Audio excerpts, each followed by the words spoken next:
학개서 2장 15절부터 19절 말씀까지 제가 봉독합니다.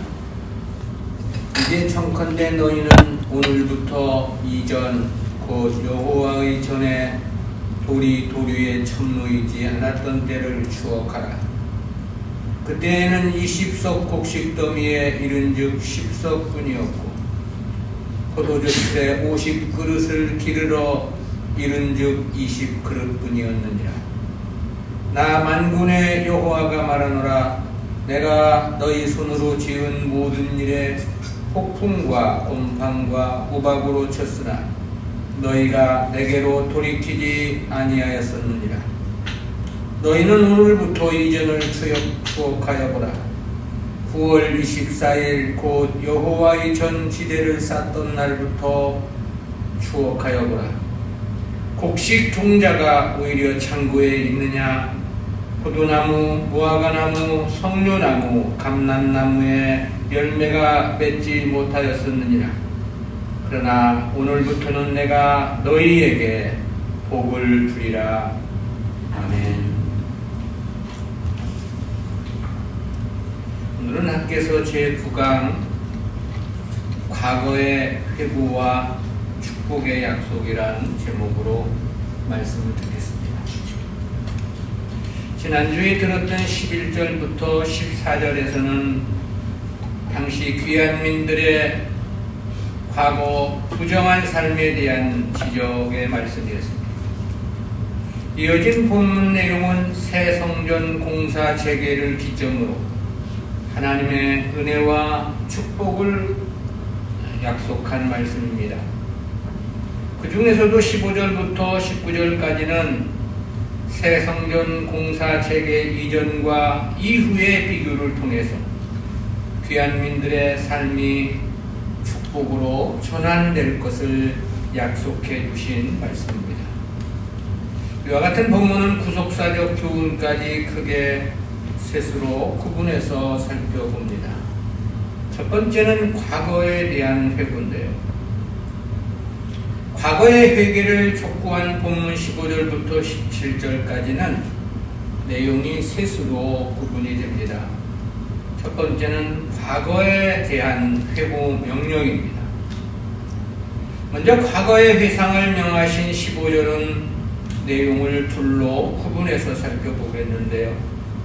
첫 번째는 15절 상반절에서 이제 청컨대 너희는 추억하라 그랬습니다. 한글 개역 성경에서는 추억하라는 명령어가 15절 맨 뒤에 번역되었죠. 그렇지만 원문에서는 9절 서두 이제라는 단어 바로 뒤에 배치되어 있습니다. 여기서 이제로 번역된 히브리어 웨아타는 분위기를 반전하여 새로운 말씀임을 예시해 주는 표현입니다. 그리고 이어 너희는 추억하라로 번역된 히브리어 시무 레바부켐은 문자적으로 너희들의 마음에 두라 그런 뜻인데요.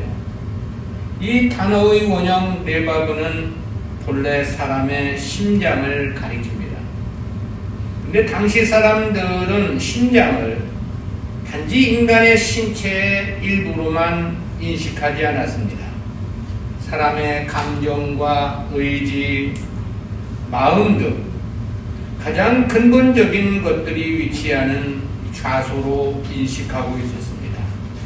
따라서 이 단어는 주로 감정과 정서와 판단의 중심인 마음을 지칭하는 단어로 사용이 된 겁니다.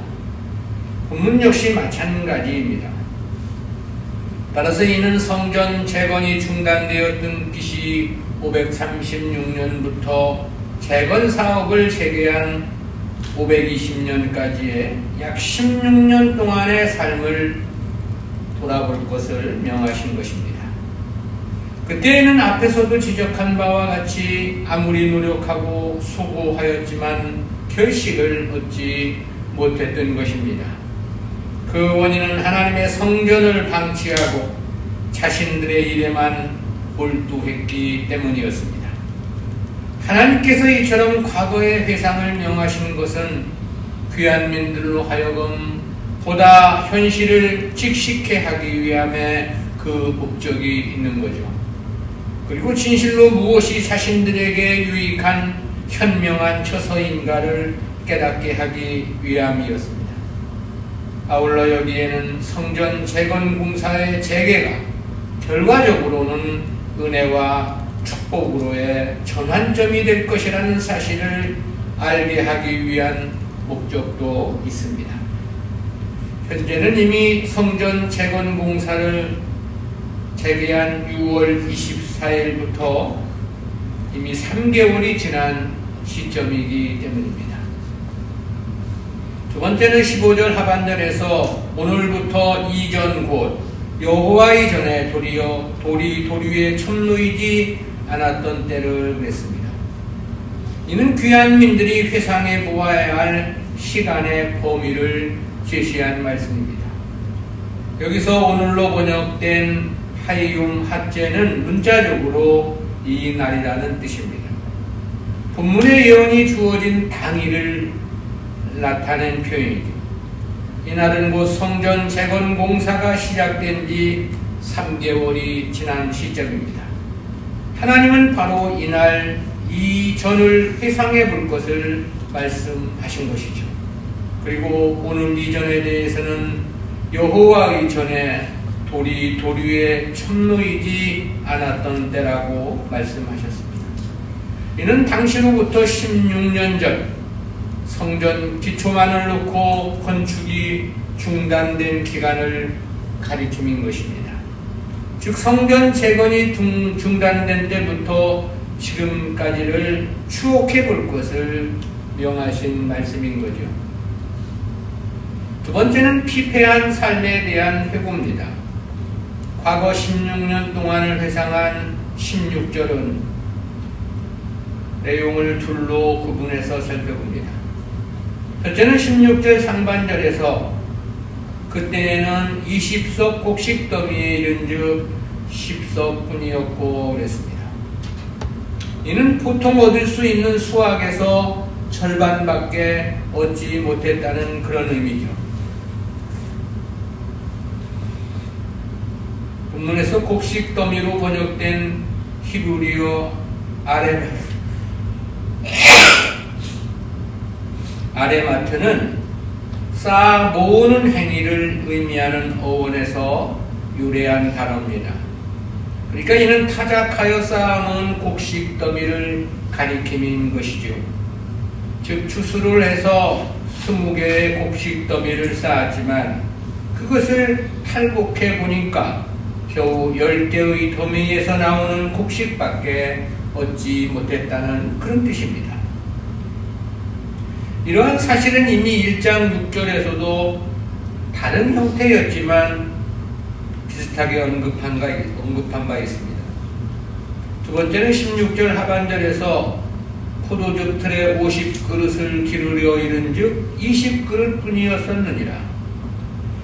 이 역시 의미상으로는 상반절과 똑같죠. 그러나 여기서는 포도즙 틀에서 얻는 포도즙의 분량이 예상보다 훨씬 적었음을 말씀하신 것입니다. 본문에서 포도즙 틀로 번역된 히브리어 하이에케보와 그릇으로 번역된 토라는 거의 유사한 의미를 지닌 단어입니다.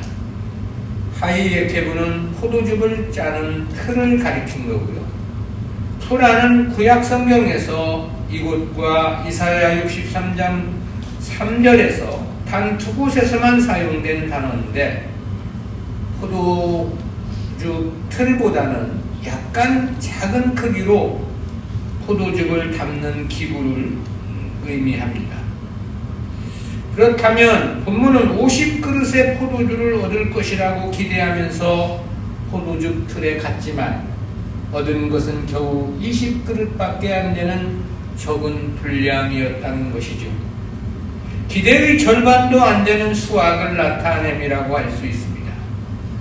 하나님 성전을 황폐한 채로 방치한 결과가 그와 같았음을 말씀하고 있는 거죠. 세 번째는 하나님의 징계와 귀한 민들의 반응입니다. 이에 대해서 17절 상반절에서 나 만군의 여호와가 말하노라. 내가 너희 손으로 지은 모든 일에 폭풍과 곰팡과 우박으로 쳤으나 그랬습니다. 본문은 회파된 성전에 대해서는 무관심하고 자신들의 이기적인 욕망에만 힘을 쏟을 때 그들의 손으로 하는 모든 일에 재앙을 내리셨음을 회고한 말씀입니다. 이 문장에서 주어와 서술어는 내가 쳤으나로 번역된 히케티이며 목적어는 너희를이란 뜻을 나타내는 에트켐입니다. 근데 한글 개역 성경은 에트켐을 번역하지 않았는데요. 이를 넣어서 원문대로 직역을 하면 내가 너희들을 쳤다 그런 뜻이 됩니다. 그리고 귀한민들을 친 구체적인 범위는 그들이 하는 모든 일이라는 의미입니다. 본문에서 언급된 구체적인 재앙은 전치사 빼가 접두되어서 연이어 제시된 세 가지 명사를 통해서 밝혀주셨는데요. 그 중에 첫 번째는 폭풍이라고 했죠. 이에 해당하는 히브리어 기본형 휴대판은 완전히 말라 죽게 됨을 뜻하는 명사입니다. 식물이 시들어 말라버리는 질병을 가리키는 단어입니다. 한글 개역 성경이 폭풍으로 번역을 했으나 개역 개정판 성경은 곡식을 마르게 하는 재앙으로 번역을 했습니다. 원문의 의미로 보면 개역 개정판의 번역이 원문의 의미에 보다 가깝다고 말할 수 있겠죠. 두 번째는 곰팡이 재앙입니다. 여기서 이 곰팡이로 번역된 우바이 예라코는 어원상 매우 창백한 빛깔이나 푸르스름한 빛깔을 나타내는 단어입니다. 실제 용례에서는 사람이 극심한 공포에 질리거나 놀라서 얼굴이 창백해짐을 나타낼 때 사용이 되었습니다. 또 음식이나 식물이 썩어 푸른색 곰팡이가 피는 것을 의미하는데도 이 단어가 사용되었고요. 그래서 개역 개정판 성경은 이를 깜부기 재앙으로 번역을 했습니다. 그것은 이삭이 병이 들어 까만 가루 형태로 변한 곡식의 상태를 나타낸 것으로 이해를 했기 때문입니다. 원문상으로는 식물이 썩어 곰팡이가 피는 것을 의미하기 때문에 한글 개역 성경은 문자 그대로 곰팡이라고 번역을 한 것입니다. 어떤 번역을 선택하든 의미는 마찬가지라고 말할 수 있겠습니다. 세 번째는 우박 재앙입니다. 이에 해당하는 히브리어 우박 바라드는 문자 그대로 하늘에서 내리는 굵은 얼음 덩어리인 우박을 지칭합니다. 구약 성경에는 하나님께서 이런 우박을 통해 악한 자들을 징벌하신 사례가 다양하게 발견이 되죠. 그런데 본문에서는 하나님 백성들에게 이와 같은 재앙을 내리셨음을 말씀한 거죠. 하나님 백성이 하나님의 일은 내팽개치고 자기 일에만 집중함이 얼마나 하나님께서 미워하시는 것인가를 밝혀준 말씀이라고 할 수 있습니다. 그럼에도 이스라엘은 깨닫지를 못하고 여전히 자기 일에만 열심히였던 것으로 사료됩니다. 때문에 이어진 17절 하반절에서 너희가 내게로 돌이키지 아니하였었느니라 라고 말씀했습니다. 이는 학개가 전한 말씀을 듣기 이전 귀한 민들의 어리석음을 단적으로 보여준 표현이라 할 수 있습니다. 하나님께서 이러한 다양한 재앙을 내리셨다면 거기에 분명한 이유가 있다는 것을 깨달았어야만 했던 거죠. 그러나 저들은 전혀 깨닫지를 못했고 깨닫지 못하니까 돌이키지도 못했던 것입니다. 그럼 두 번째로 성전 재건 공사 이전과 이후의 비교 및 축복 약속입니다. 앞선 15절부터 17절은 성전 재건 공사의 재개 이전과 이후의 비교를 통해서 축복의 전환점이 될 것이라는 간접적인 약속을 다룬 내용이었습니다. 이어지는 내용은 성전 재건이 개시된 이상 이젠 재앙이 아니라 하나님의 은혜와 축복이 있을 것이라는 직접적인 약속을 다루고 있는 부분입니다. 이에 대한 18절, 19절은 내용을 다섯으로 구분해서 살펴보겠습니다. 첫째는 18절 상반절에서 너희는 오늘부터 이전을 추억하여 보라 그랬습니다. 이는 15절 상반절과 완전히 동일한 내용입니다. 즉 하나님은 15절에 이어 이곳 18절에서도 다시 한번 과거 16년 동안의 세월을 회고해 보라고 말씀을 하신 것이죠. 그것은 실상 하나님 백성으로서의 매우 마땅한 일이기 때문입니다. 아울러 오는 세월의 신앙생활에도 큰 도움이 되기 때문이기도 하죠. 따라서 성도는 자신의 삶을 늘 돌아봐야 합니다. 아울러 자신에게 닥친 현실도 상고해 보아야 하고요. 지난 과거는 물론이거니와 현실을 돌아보지 않는다는 것은 사실 신앙생활을 생각 없이 하는 것이라고 말할 수 있기 때문입니다. 두 번째는 18절 하반절에서 9월 24일 곧 여호와의 전 지대를 쌓던 날부터 추억하여 보라 그랬습니다. 이 한글 개역 성경의 번역을 보면 여호와의 전 지대를 쌓던 날이 9월 24일인 것처럼 번역을 했는데요.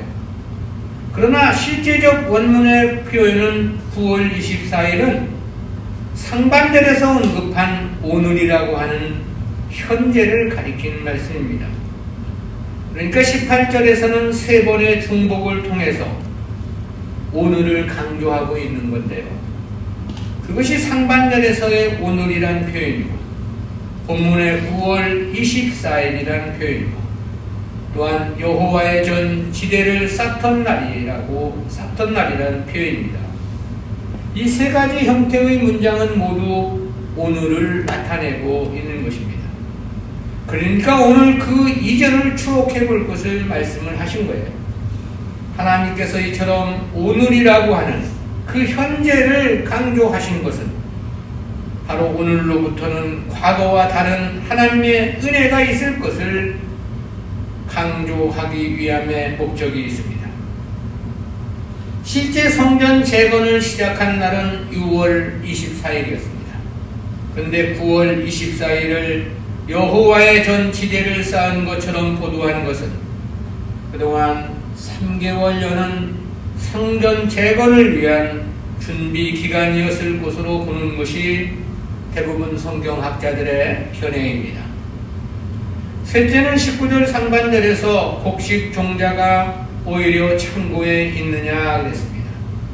본문은 문자적으로 아직까지 씨앗이 창고에 있느냐라는 뜻입니다.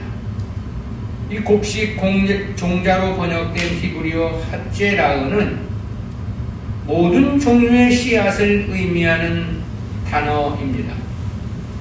그리고 오히려로 번역된 히브리어 하오드의 원형 오드는 아직까지 오히려 그런 뜻인데요.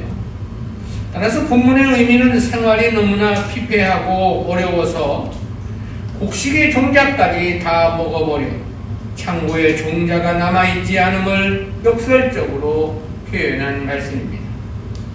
사실 농부는 아무리 어려워도 종자를 양식 삼지는 않는 것입니다. 종자를 먹어버린다면 다음에 파종을 할 수가 없기 때문인 거죠. 그러니까 이는 과거의 삶이 그만큼 힘들었지 않았느냐는 지적의 말씀인 거죠. 네 번째는 19절 중반절에서 포도나무, 무화과나무, 송류나무, 감람나무에 열매가 맺지 못하였으니라 했습니다. 여기서 언급된 이 네 가지 나무는 이스라엘 땅의 대표적인 유실수였습니다.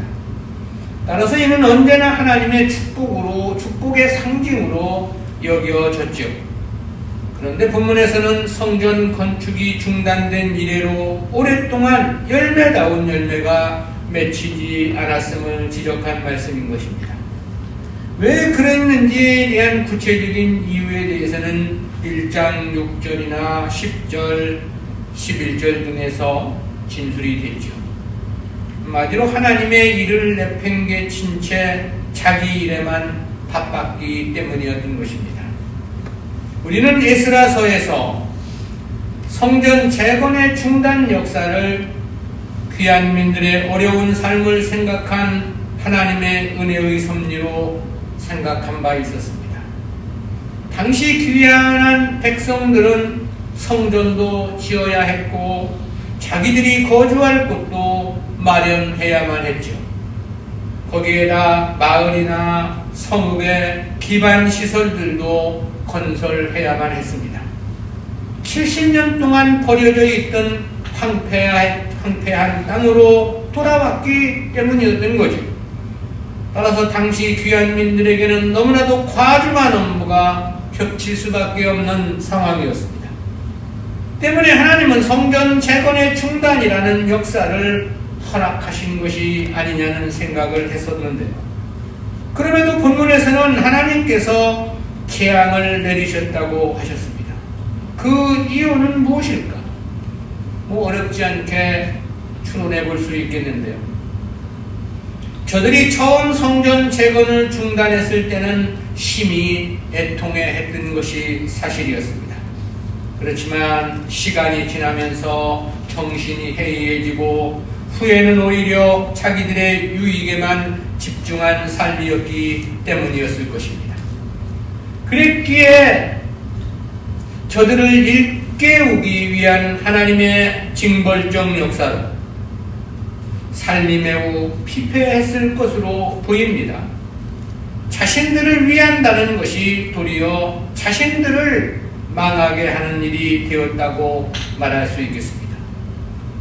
다섯째는 19절 하반절에서 그러나 오늘부터는 내가 너희에게 복을 주리라 그랬습니다. 이는 이전에 핏배했던 삶이 은혜와 축복으로 전환될 것을 약속하신 말씀이죠. 내가 너희에게 복을 주리라로 번역된 히브리어 아베레크의 원형 바라크는 어원상 사람이 무릎을 꿇고 하나님을 송축하는 행위나 하나님께서 복을 내리시는 행위, 두 가지 의미를 모두 함축하는 단어입니다. 본문에서는 강의 능동형으로 사용이 됐는데요. 즉 이는 어떠한 일이 있다 하더라도 반드시 축복해 주시겠다는 하나님의 단호한 의지를 강조한 것입니다.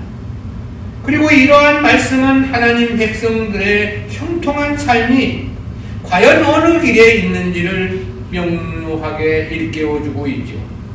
그것이 바로 온 마음과 힘을 다하여 하나님의 뜻을 쫓고 주님을 기쁘시게 하는 삶이라고 말할 수 있습니다.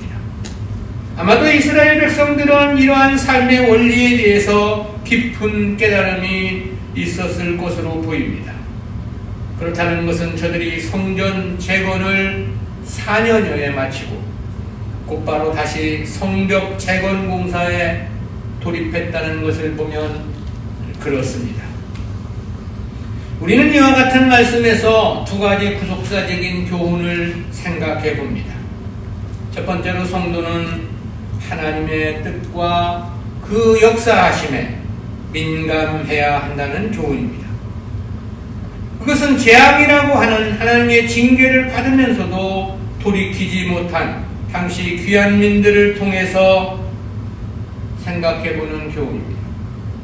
하나님은 15절에서 너희는 오늘부터 이전 곧 여호와의 전에 돌 위에 첨놓이지 않았던 때를 추억하라 그랬습니다.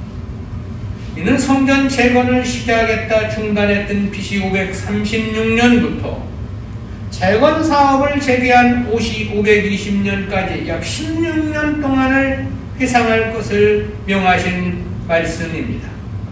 그리고 이어 16절 상반절에서는 그때에는 20석 곡식 더미에 이른즉 10석뿐이었고 그랬죠. 16절 하반절에서는 포도즙 틀에 50그릇을 기르려 이른즉 20그릇뿐이었느니라 하겠습니다. 17절 상반절에서는 나 만군의 여호와가 말하노라 내가 너희 손으로 지은 모든 일에 폭풍과 곰팡과 우박으로 쳤으나 그랬습니다. 그리고 하반절에서는 너희가 내게로 돌이키지 아니하였느니라 하겠죠. 그러니까 이러한 재앙들은 당시 귀한 민들에게 잘못을 깨닫게 하시려는 하나님의 징계의 일환이었던 거죠. 그럼에도 귀한 민들은 깨닫지를 못했고 돌이켜 회개하지 않았던 것입니다. 이러한 경우는 북이스라엘을 책망했던 아모스 선지서에서도 나타나는데요. 아모스서 4장 6절입니다. 또 내가 너희 모든 성읍에서 너희 일을 한가하게 하며 너희 각처에서 양식이 떨어지게 하였으나 너희가 내게로 돌아오지 아니하였느니라. 이는 여호와의 말씀이니라. 이어진 4장 9절에서는 그렇게 말씀했습니다. 내가 풍제와 깐부기 재앙으로 너희를 쳤으며 팥종이로 너희의 많은 동산과 포도원과 무화과나무와 감람나무를 다 먹게 하였으나 너희가 내게로 돌아오지 아니하였느니라. 그 밑에 10절에서는 그렇게 말씀했습니다. 내가 너희 중에 연병이 임하게 하기를 애굽에서 한 것처럼 하였으며 칼로 너희 청년들을 죽였으며 너희 말들을 노략하게 하며 너희 진의 악취로 코를 찌르게 하였으나 너희가 내게로 돌아오지 아니하였느니라. 이는 여호와의 말씀이니라. 그러기에 결국 북이스라엘은 아수르에 의해 영원히 멸망을 당하고 말았던 거죠. 성도는 하나님의 주권적 역사에 대해서도 매우 민감해야 합니다. 또한 주어진 상황과 현실에 대한 바른 해석과 깨달음도 필요합니다. 우리에게 주어지는 현실이나 환경에는 성도들을 향하신 하나님의 뜻이 담겨 있기 때문입니다. 사도행전 16장에 보면 바울과 실라가 성령의 인도하심에 따라 빌립보에 가서 복음을 전한 상황을 기록해주고 있죠. 그런데 그곳에서 귀신 들린 여종을 치유해준 사건으로 억울하게 매를 맞고 착고에 채여 감옥에 갇히게 되었습니다. 근데 한밤중이죠. 착고가 풀리고 감옥문이 열렸습니다. 밖에 간수는 깊은 잠에 빠져 있었습니다. 그럼에도 바울과 실라는 감옥을 탈출하지 않았다고 했습니다. 그때 간수가 잠이 깨어 감옥문이 활짝 열려 있음을 확인하게 되죠. 그러자 그는 죄수들이 도망친 줄을 알고 스스로 자결을 하려고 했다고 했습니다.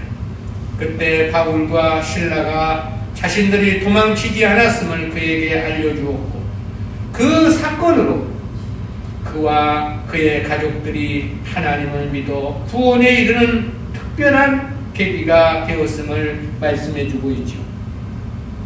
그런데 우리는 바울과 실라가 이 사건을 어떻게 해석하고 이해했는가를 생각해 보는 것입니다.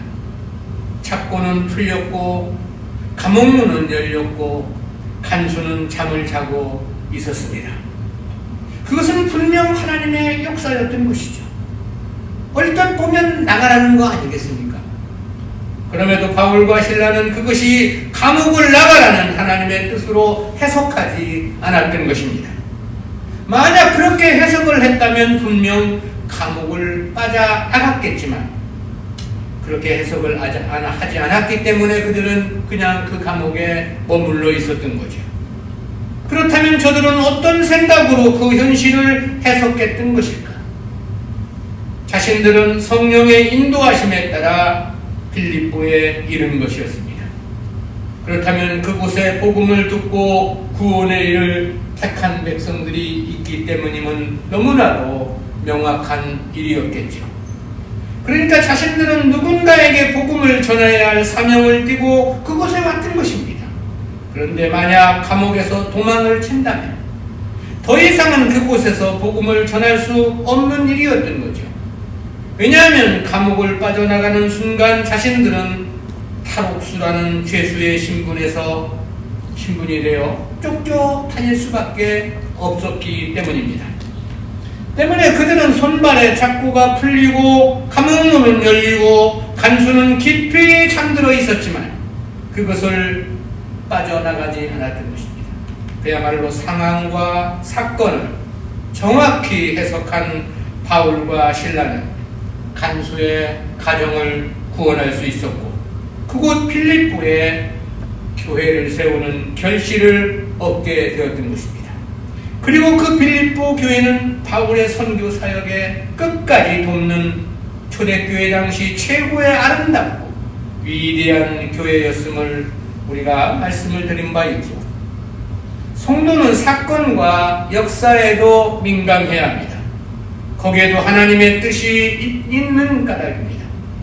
그런데 대부분의 경우는 우리가 자기 입장과 자기 유리한 쪽에서 생각하고 판단하는 경우들이 다반사이죠.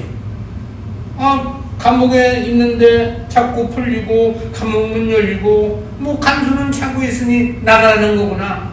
이래서 쫓아나가는 것이 오늘 우리들의 판단이 아니냐라는 거죠. 중요한 것은 하나님의 뜻 중심으로 생각해야 한다는 것입니다. 바울과 실라처럼 하나님의 뜻을 따라 정확한 해석이 필요한 것이죠. 이 당시 귀한 민들은 하나님의 징계에도 그것이 징계인지를 생각하지 못했던 것입니다. 그래서 자기 일에만 더욱더 열심이었고 집중이었던 것이겠죠. 그러나 그 결과는 종자까지도 식량을 삼아야만 하는 피폐한 운명이었던 것입니다. 심히 우매하고 무지한 어리석은 삶이었던 것이죠. 따라서 성도는 성경도 그렇지만 역사나 현실, 사건이나 상황에서도 민감해야 합니다. 그리고 하나님의 뜻에 합당한 이해와 해석이 필요한 거죠. 물론 그러기 위해서는 먼저 반드시 성경에 대한 올바른 깨달음이 필요하겠죠.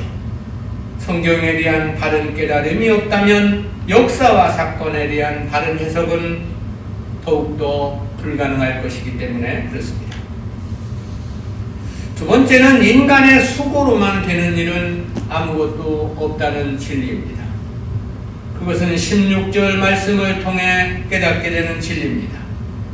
16절 상반절에서는 그때에는 20석 곡식 더미에 이른즉 10석뿐이었고 그랬습니다. 이는 보통 얻을 수 있는 수확에서 절반밖에 수확을 하지 못했다는 그런 의미라고 했죠. 16절 하반절에서는 포도즙 틀이 50그릇을 기르려 이른즉 20그릇뿐이었느니라 그랬습니다. 이 역시 포도즙 틀에서 얻는 포도즙의 분량이 예상보다 훨씬 적었다는 의미인 거죠. 즉 기대의 절반도 수확하지 못한 피폐한 상황 묘사인 것입니다. 19절 상반절에서는 곡식 종자가 오히려 창고에 있느냐 그랬습니다. 19절 중반절에서 포도나무, 무화과나무, 석류나무, 감람나무에 열매가 맺지 못하였느니라 그랬죠. 하나님의 성전은 내팽개치에 진채 자기 일에만 빨랐던 저들의 삶이 도리어 그 길이 망하는 길이었다는 그런 뜻인 거죠. 다르게 표현하면 하나님의 도우심이 없이는 그 어떤 노력이라 하더라도 안 된다는 의미인 것입니다. 다르게 표현하면 인간의 노력과 수고만으로 되는 일은 아무것도 없는 것입니다. 뭔가 되는 것 같지만 앞에서 남고 뒤에서 미치는 경우가 허다하지 않습니까? 모든 측면이 다 그렇습니다. 국가나 민족의 문제를 포함해서 모든 세상사 문제가 다 그런 것입니다. 그것은 성도 개개인의 문제도 역시 마찬가지인 거죠. 건강의 문제도 하나님의 도우심이 반드시 필요합니다. 가족의 행복도 하나님의 도우심은 절대적입니다. 50년을 살 것인지 80년을 살 것인지 100년을 살 것인지 우리의 수명도 그 주장은 하나님께서 하시는 것입니다. 실상 우리가 하는 게 아무것도 없는 것입니다. 그래서 주님은 그런 말씀을 하시지 않았습니까? 마태복음 5장 34절부터 36절까지입니다. 나는 너희에게 이르노니 도무지 맹세하지 말지니 하늘로도 말라 이는 하나님의 보좌이며 땅으로도 말라 이는 하나님의 발등상이며 예루살렘으로도 말라 이는 임금의 성읍이요 내 머리로도 말라 이는 내가 한터럭도 희고 함께할 수 없으리라. 자기 육신의 일부인 머리카락 하나 자기 마음대로 희게하거나 검게할 수 없다는 뜻입니다. 또 그렇게 말씀하시기도 했습니다. 마태복음 6장 27절입니다. 너희 중에 누가 염려함으로 그 키를 한 자나 더할 수 있느냐? 자신의 키도 자기 마음대로 어찌하지 못한다는 거죠. 한마디로 인간은 그만큼 무력한 존재라는 거죠. 하나님의 도우심이 없이 자기 혼자만의 힘으로 되는 것은 아무것도 없다는 뜻입니다. 그러기에 다시 그런 말씀을 하시기도 하셨습니다. 요한복음 15장 5절입니다. 나는 포도나무요 너희는 가지니 저가 내 안에 내가 저 안에 있으면 이 사람은 과실을 많이 맺나니 나를 떠나서는 너희가 아무것도 할 수 없는. 실제 포도나무 가지가 둥치를 떠나서는 제 아무리 별의별 수단을 다 하더라도 열매를 맺을 수 없는 거죠. 하나님 백성들의 삶이 하나님과의 관계에서 그렇다는 것입니다. 당시 귀한민들은 황폐한 성전은 방치한 채 자기 일에만 몰두했다 그랬습니다. 자기들이 열심히 일을 하게 되면 스스로의 힘으로 부유도 얻을 수 있고 안녕도 얻을 수 있고 행복도 얻을 것이라고 믿었겠죠. 그러나 실상은 피폐했고 그 피폐가 얼마나 극심했는지 종자까지도 먹지 않으면 안 되는 운명이었다고 했습니다. 성도가 하나님 뜻에 마음을 써야 하는 것입니다. 성도가 하나님의 원하심이 무엇인가에 마음을 집중해야 하는 이유인 것입니다. 하나님 일, 주님의 몸된 교회를 섬김에 보다 정성을 기울여야 하고 최선을 다해야 하는 이유인 것입니다. 오히려 자기 일보다 하나님의 일을 앞서 생각하고 앞서 실행해야 하는 이유입니다.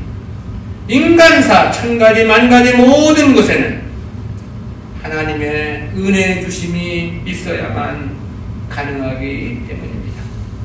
늘 하나님의 뜻을 살피고 그 뜻에 합당한 삶으로 살아가기 위해 마음과 뜻을 다 해야 합니다.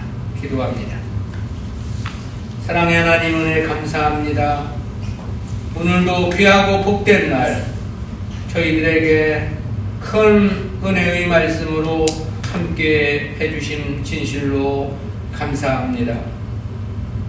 성도가 무엇보다 하나님의 뜻에 민감해야 하고 세상을 경영해 가시는 하나님의 역사에 대해서도 민감해야 할 터인데 그토록 많은 하나님의 징계를 당하면서도 여전히 깨닫지 못했던 우매한 이스라엘 백성들처럼 오늘 우리들은 그와 같은 삶을 살아가고 있는 것은 아닌지 우리들의 모습을 돌아보게 하시고 하나님의 바른 뜻을 깨달아 그 뜻대로 살아가는 열과 성이 있는 삶이 저희들에게 있어질 수 있도록 은혜를 더하여 주시옵소서. 감사드리옵고 예수님의 이름으로 기도드리옵나이다.